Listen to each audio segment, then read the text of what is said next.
¿Existe la filosofía latinoamericana? Un pensamiento periférico es un pensamiento situado. Europa se arroja sobre América Latina la herencia de los pueblos originarios, los proyectos de nación, el porqué de este pensamiento, el rechazo al colonialismo, la unión latinoamericana, la lucha de clases en Argentina, países subalternos, marginados, que no han participado de la centralidad de la historia. América Latina, filosofía y colonialismo. Encuentro 7. José Carlos Mariátegui. Regionalismo y centralismo. 1. Pensamiento y militancia. 2. 7 ensayos de interpretación de la realidad peruana. 3. El proceso de liberación de las colonias. 4. La cuestión agraria.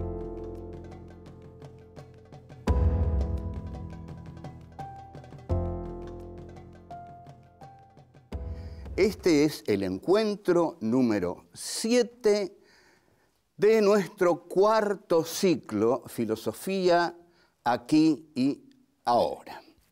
El título de este cuarto ciclo es América Latina, Filosofía y Colonialismo.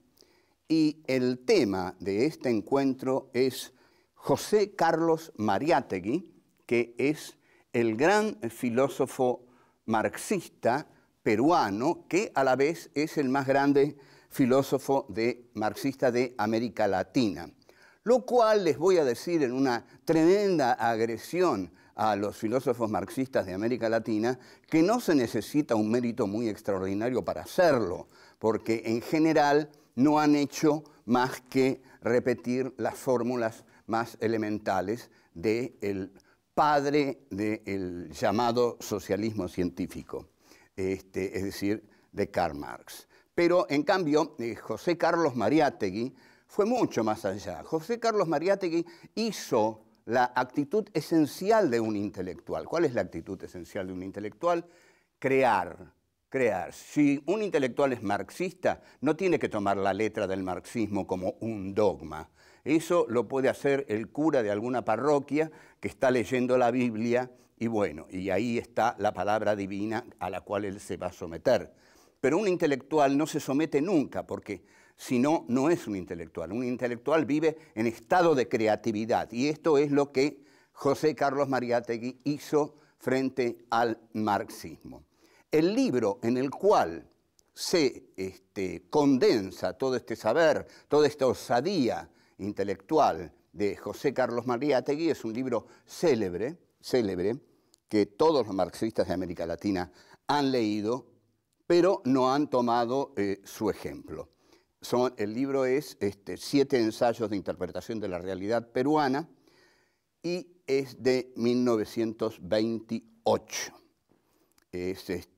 O sea, ahí Mariátegui consolida su obra más importante. Mariátegui fue un hombre de un pensamiento vigoroso, pero de una salud endeble, ¿no? Es un caso típico y atípico, digamos. Podríamos decir que Nietzsche fue un tipo así, ¿no? De un pensamiento vigoroso y una salud endeble. Mariátegui tiene, desde muy niño, tiene problemas muy graves. Tiene un problema en la pierna que le causa lo que causan este tipo de problemas, una disminución frente a la mirada del otro. La mirada del otro es la que te hace en realidad un rengo, porque objetivamente es cierto, uno puede carecer de una pierna, pero carece de una pierna porque los otros lo miran. Esta es realmente la tragedia. Los otros lo miran y el que carece de un miembro a la vista se da cuenta que lo primero que el otro ve en él es lo que él no tiene. Es decir, en el caso de Mariátegui, una pierna. Como todo intelectual marxista, José Carlos Mariátegui es un intelectual comprometido, es decir, es un intelectual que publica sus ideas por medio de la prensa.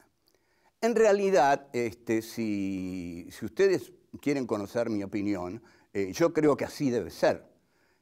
Que un intelectual no se puede andar escondiendo en ninguna torre de marfil, que no se puede estar escondiendo en una institución como la universidad, por ejemplo, sino que realmente tiene que dar su palabra, tiene que dar su opinión, porque para algo ha tenido estudios avanzados. Cuando se tienen estudios avanzados, hay una comprensión que suele ser más profunda y más organizativa de la realidad, que esto es lo que hace Mariátegui. Ahora, esto tiene sus riesgos, el riesgo frecuente que tienen los intelectuales es el de ser considerados ideólogos por el poder.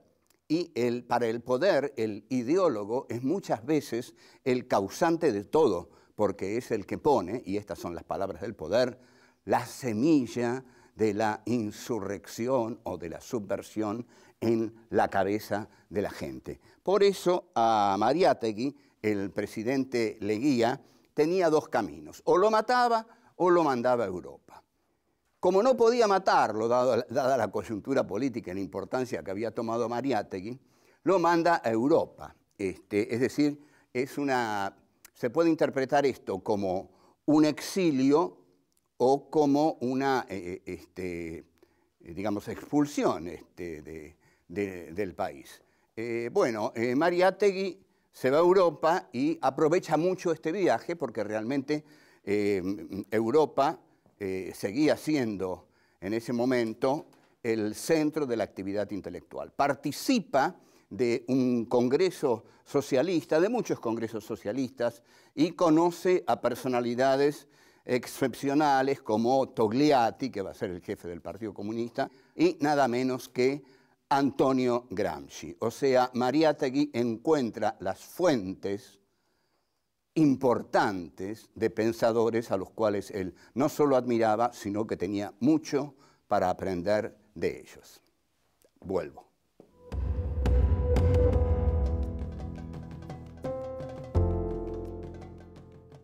El tema más apasionante que trata Mariátegui en sus 7 ensayos sobre la realidad peruana es el de las revoluciones de América Latina.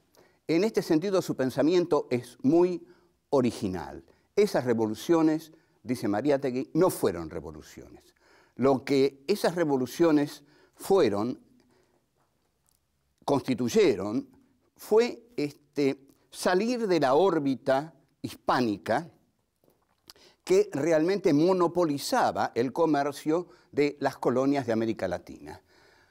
Al monopolizar el comercio de las colonias de América Latina, estas colonias quedaban fuera del libre comercio de la modernidad del occidente capitalista.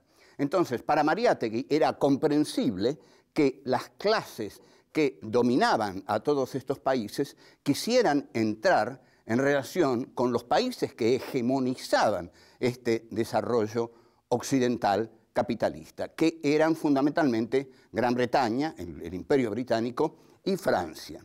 España, además, ya no podía abastecer a las colonias. España era digamos, una monarquía en decadencia, una monarquía más o menos que podría ser comparada con el amo hegeliano, una monarquía dedicada al goce y no al trabajo, y en este sentido se contradecía tremendamente con Gran Bretaña, que era un imperio dedicado por completo al desarrollo de la industria, a la conquista de los territorios que necesitaba para obtener mercaderías, materias primas para su industria. Entonces, al ver esto, Mariátegui se da cuenta que la cuestión de una América Latina unida no va a ser posible porque Inglaterra no lo va a permitir, porque Inglaterra, unida con las clases sociales nativas de los países americanos, no lo van a permitir. Esto quiere decir lo siguiente, y quiero ser claro en este punto, porque hay un librito de Alvarito Vargas Llosa que se llama Manual del Perfecto Idiota Latinoamericano. Y su primer capítulo dice así: ellos son ricos porque nosotros somos pobres. No, es mentira. Alvarito Vargas Llosa es el perfecto idiota neoliberal, que además es de esos tipos que pobrecitos que son, digamos, los hijos de un grande y que ni siquiera tienen un nombre, por ejemplo, Álvaro, no, es Alvarito. Bueno, y Alvarito lo que dice es que la queja constante de los países de América Latina es: nosotros somos pobres porque el imperio es rico. No, no es así. No es así. Nosotros somos pobres porque las clases dominantes de los países subdesarrollados establecen un pacto neocolonial con el imperio. ¿Está claro esto? Porque esto hay que entenderlo bien. Establecen un pacto, vamos a tratar de entenderlo bien, establecen un pacto neocolonial con el imperio y en ese pacto neocolonial las clases hegemónicas de la colonia dejan de lado a todas las demás, ¿no? Que no entren en este pacto neocolonial. El pacto neocolonial entonces lo hacen las burguesías mercantilistas, improductivas e importadoras, porque no producen nada, importan todo, y las oligarquías terratenientes. Entonces, así es como se establece ese pacto colonial. Y bueno, en Perú lo que analiza además Mariátegui es el problema de los pueblos originarios, el problema del indio. Porque, ¿qué es lo que había originariamente en América Latina? Había indios, había indios. Por eso creo que dije en algún programa que el que no tenga de 1900 para atrás escrituras por las tierras que posee, las tendría que devolver porque es un robo lo que hizo. Es decir, las tierras se conseguían aquí del siguiente modo: montaban a un tipo, le decían montá caballo y galopá hasta donde revientes el caballo.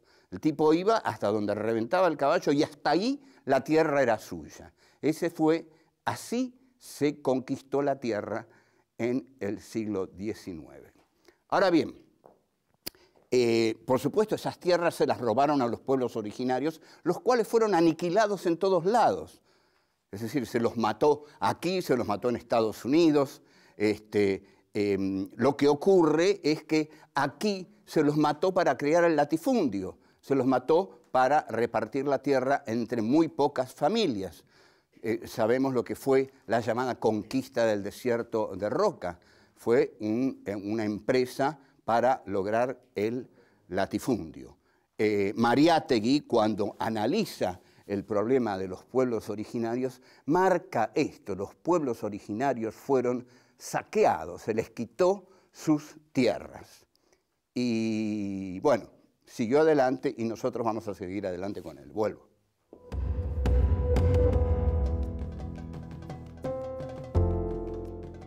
En su obra fundamental, 7 ensayos de interpretación sobre la realidad peruana, Mariátegui hace una de las interpretaciones más osadas y más realmente exactas del proceso liberacionista de las colonias hispanoamericanas. Este proceso no fue una revolución para Mariátegui, sino que fue el cambio de la sumisión hacia el monopolio español que ahogaba las economías de América Latina al condenarlas a trabajar únicamente con Cádiz, digamos, con el imperio español, que era un imperio totalmente decadente. Si nosotros nos fijamos en la figura del amo y el esclavo de Hegel, España sería el amo que vive del goce, mientras que, bueno, el esclavo trabaja. España, por otra parte, ya no podía abastecer a las colonias porque no tenía ese poder de hacerlo, mientras que desde las colonias lo que están viendo es que hay un imperio, que es el Imperio Británico, que es el que lleva la delantera en eso que llaman el tren de la historia, al cual hay que subirse o si no uno se queda atrás.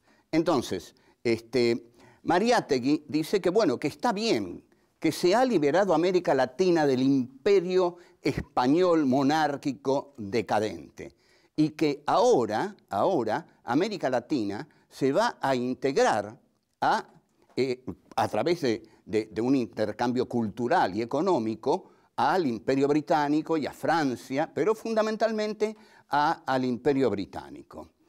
Mariátegui no deja de ver las cosas que han quedado en el camino, las derrotas que ha implicado todo este proceso, y una de las derrotas más grandes es la del indio.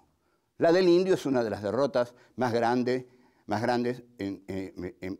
en toda América Latina. Había un programa liberal para no dejar, en Perú, para no dejar totalmente de lado el problema de los indios, como ocurre en la Argentina, que hubo directamente una actitud de exterminio.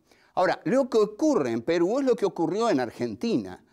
No hay una nueva clase dirigente, no hay una burguesía democrática y revolucionaria. En este sentido, entonces, es que el país queda en manos, atención, ¿qué sería una burguesía democrática y revolucionaria? Sería una burguesía que quiere hacer una revolución porque quiere producir lo que el país produce, porque es una burguesía de la producción, una burguesía industrial. Pero la burguesía de los países coloniales es una burguesía meramente intermediaria. Trae las mercancías británicas y las introduce en el país, arruinando las industrias del país. Entonces, esta burguesía está aliada a la aristocracia latifundista. Entonces, entre el latifundismo y esta burguesía poderosa, muy fuerte, enriquecida sencillamente por el tráfico de mercancías, hay un poder centralizado y el problema del indio, dice Mariátegui, debió tener una solución social, pero nunca tuvo una solución social el problema del indio, tuvo otro tipo de soluciones. Y eso que el indio en Perú tiene un peso que no tuvo, que nosotros desconocemos por completo. Lo que propone Mariátegui es que si los pueblos originarios tienen que tener una solución social, deben ser ellos los que encaren sus propios problemas. Deben formar congresos indígenas. Congresos indígenas, algo que aquí fue inimaginable.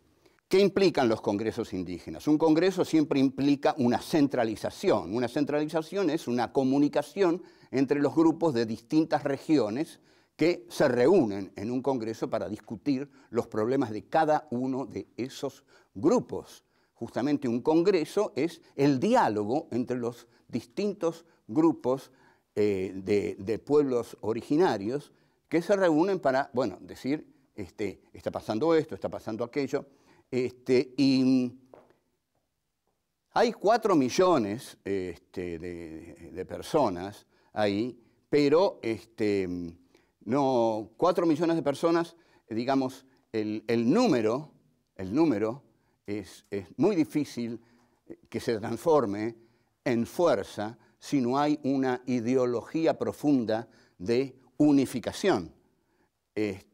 Porque, ¿qué es lo que quiero decir con esto? Que puede haber una fuerza social, puede haber una fuerza política que tenga 40 millones de personas. Pero si estas 40 millones de personas no están unidas por una ideología que realmente las contenga, les dé un objetivo y haga de ese número una fuerza, ahí es cuando el número deviene fuerza. Y bueno, pensemos en esto, ¿no? En este concepto de cómo el número se transforma en fuerza cuando se fijan objetivos comunes para todos. Vuelvo.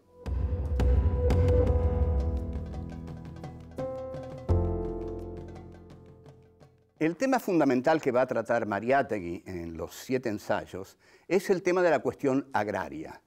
El tema de la cuestión agraria es un tema esencialmente injusto porque, por supuesto, siempre el tema de la cuestión agraria está mal resuelto en América Latina, porque la distribución de la tierra en América Latina es terriblemente desigual.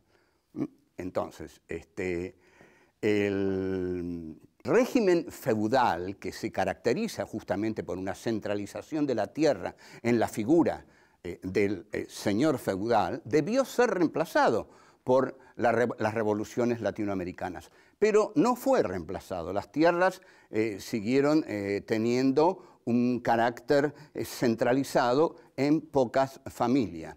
En el Perú, dice Mariátegui, no hemos tenido en 100 años una clase burguesa. Una clase burguesa sería una clase realmente revolucionaria, productiva y que negociara para vender sus productos en el mercado externo y no importar los productos de la metrópoli.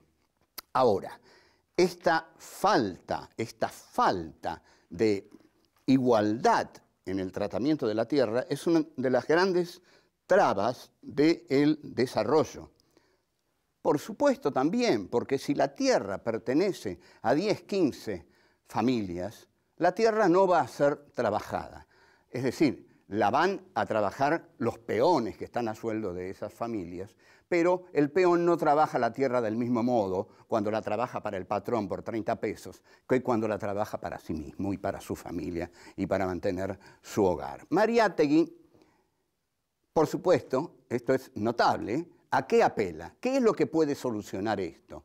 Una intervención del Estado, pero de un Estado revolucionario que haga una reforma agraria. Esto no ocurrió nunca, lo intentó Artigas, pero no sucedió nunca en América Latina. La oligarquía de América Latina nunca perdió la posesión abundante y extensa de sus tierras. No hubo un Estado intervencionista que interviniera en la, distribución de la tierra y dijera, no señores, esto no puede ser. Usted no puede tener 800.000 hectáreas y su vecino 3 hectáreas. Entonces, hay una intervención ahí del Estado que hace una política nacionalista. ¿Por qué una política nacionalista? Porque es una política para la nación y es una política entonces para todos. Si es una política para todos, entonces el Estado dice, mire, señor, usted que tiene 800.000 hectáreas se va a conformar con 100.000. Y hay 700.000 hectáreas que nosotros vamos a repartir entre los pueblos originarios y los campesinos. Imagínense ustedes si se hace esto, es la revolución, la subversión pura, el atentado a Dios, a las causas más puras de una nación, que son, ¿cuáles son? Las que justifiquen siempre que los poderosos tengan la tierra de la que se apoderaron en algún momento. Bueno, vamos a tratar aquí de ir sintetizando el pensamiento de Mariátegui. Hay, en efecto, una línea de pensamiento marxista en Mariátegui mezclada con un nacionalismo. Este nacionalismo implica el interés que tiene Mariátegui por el Perú. Mariátegui no es un teórico peruano que se pone a filosofar sobre el marxismo. Tampoco es un teórico que aplica el marxismo al Perú, como si el marxismo fuera una teoría acabada en sí misma que pudiera ser aplicada a todos los países del planeta igualmente.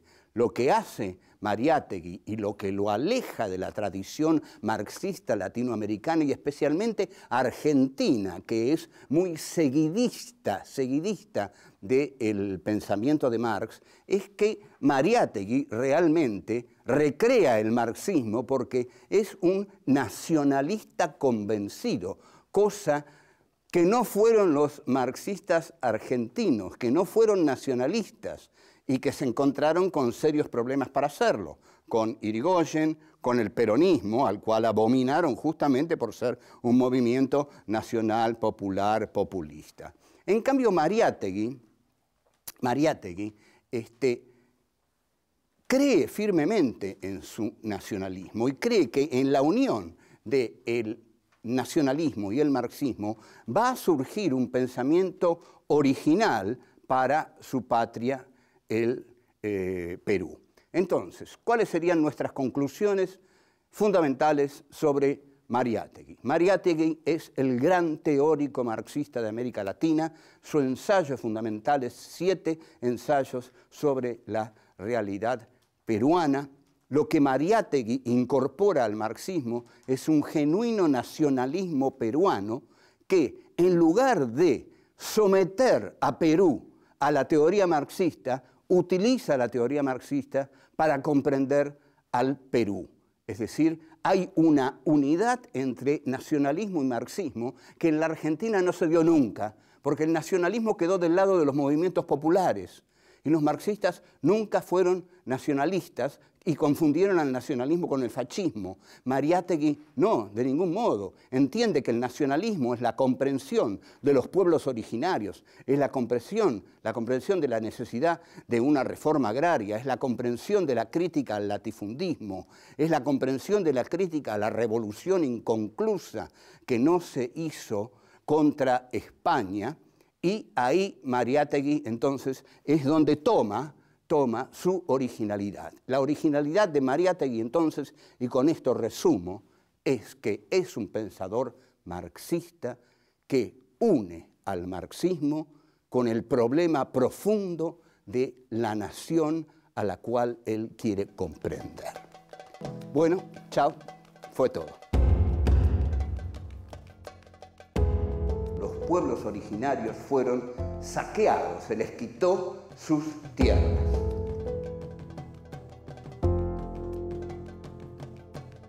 Hay una unidad entre nacionalismo y marxismo que en la Argentina no se dio nunca.